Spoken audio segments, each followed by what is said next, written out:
Welcome to Things You Should Know, Civil War Edition. Today we'll be reviewing the Battle of Round Mountain, November 19th, 1861.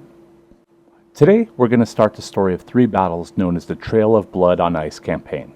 In the 1830s, 5 tribal nations had been removed from their homeland by the U.S. government: the Cherokee, Cree, Chickasaw, Seminole, and Choctaw.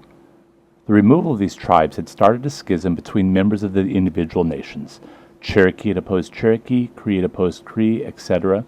This strife was due to the fact that some portions of each tribe had signed a removal treaty and some had refused to sign.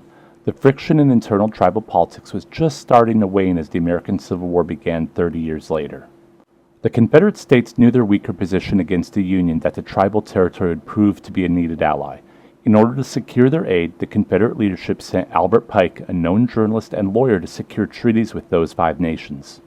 Pike was not successful initially with John Ross, the principal chief of the Cherokee Nation.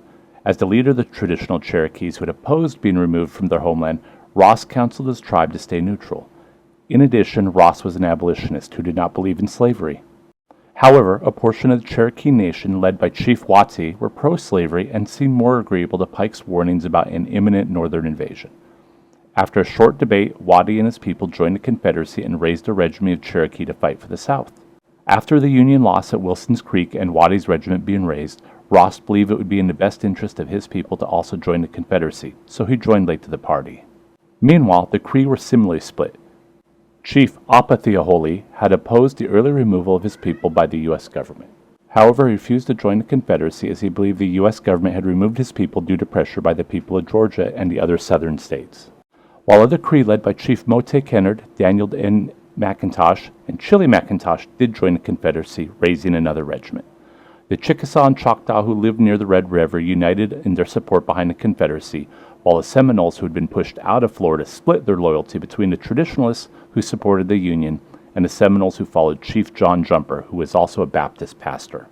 Even after the initial treaties were signed by the tribal nations, additional schisms grew and splits within the tribes, causing civil wars for the individual tribes themselves. Pike's treaties with the 5 tribes assured they would not have to fight unless their lands were invaded, and that if the Union did invade, the Confederacy's white troops would help protect them.